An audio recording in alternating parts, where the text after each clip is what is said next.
Добре, започваме отново. Още веднъж благодаря на Стефан Фюле, че днес е в София. Той е не само комисар по разширяването на Европейския съюз, но един от най-убедените защитници на идеята, че Европа трябва да се разшири и когато нашите съседи на Балканите отговорят на изискванията на Европейския съюз по отношение на законодателната хармонизация, по отношение на регионалното сътрудничество, по отношение на добросъседските отношения, те да се присъединят към нашето семейство. В тази работа той има пълната подкрепа на Република България, защото като страна, която най-скоро се присъедини към Европейския съюз, ние най-добре виждаме предимствата на членството.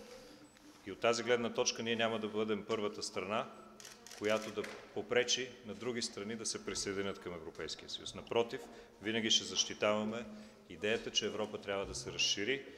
Тук на Балканите това е част от големия проект за връщането на мира и благоденствието на нашия континент. Основната част от разговора ни днес беше посветена на дискусиите по отношение на Република Македония.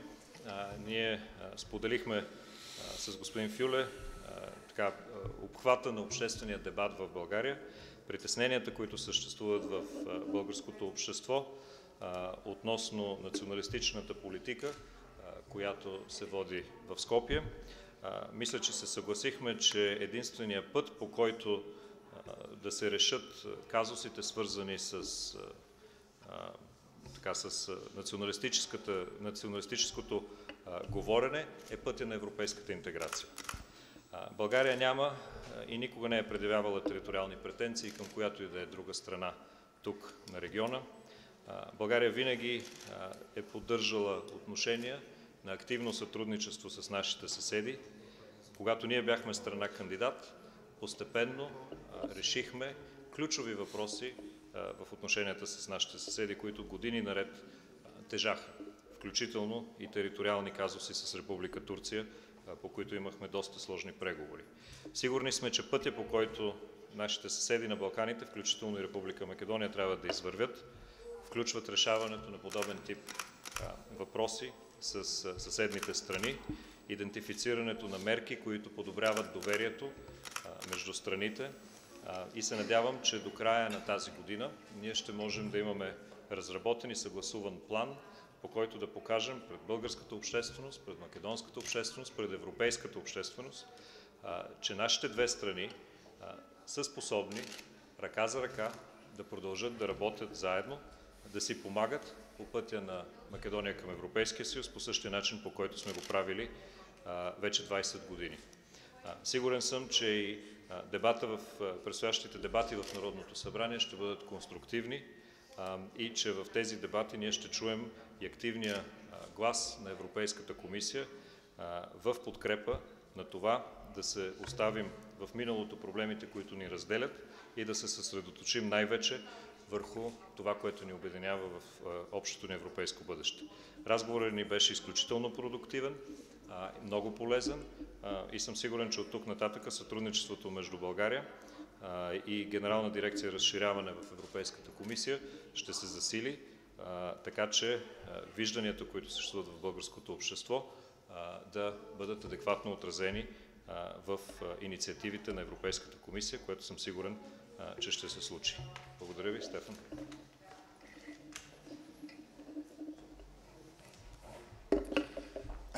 Thanks, Nicola, and thanks very much for the discussion we had.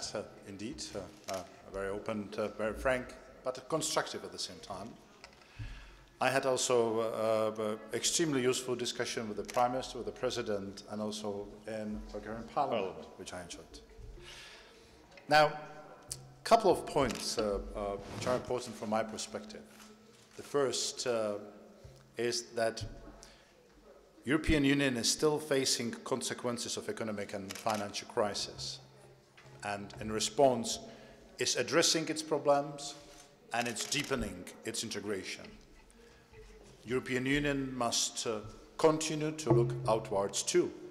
Enlargement has always been a part of the solution, not a part of the problem. Maintaining its momentum is the most powerful tool to stimulate reforms and bring stability and growth in its neighborhood, but, and this is equally important, to the European Union and its member states. Now, Bulgaria plays a key role in enlargement, a very welcome role. Thanks to its experience of successful transition and its unique geographic position, Bulgaria has a lot to gain from the enlargement process and also a lot to offer, especially when it comes to its immediate neighbors, former Yugoslav Republic of Macedonia, Serbia, and Turkey. I came today to discuss how Bulgaria's potential vis-à-vis the region could materialize fully and how the European Commission can help Bulgaria play even more important, prominent, and positive role. Bulgaria as a member state sets an important example to countries of the region striving to become a part of the Euro and Euro-Atlantic structure.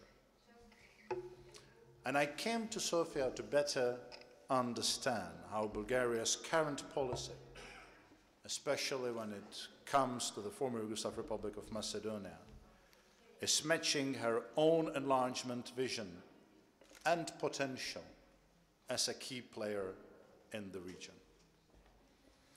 We understand that Bulgaria has concerns in this respect. But Bulgaria and the former Yugoslav Republic of Macedonia have strong and deep ties, and we are convinced both countries can address and solve any open issues in good neighborly spirit based on European Union values. And we're making this point in our regular contacts with Macedonian authorities. I welcomed earlier today the fact that the presidents have exchanged letters. I welcome that Ministers Mladenov and Popovsky are contributing to improving relations between the two countries. I'm confident that through constructive dialogue and common understanding, real progress can be achieved. Moving forward on the path of accession negotiation encourages reforms. It strengthens inter-ethnic relations and creates a favorable climate to develop and strengthen good relations with neighbors. And I'm looking forward to continue working together with Bulgaria on this important enlargement project. Nikolai, many thanks. Thank you. Thank you, Stefan.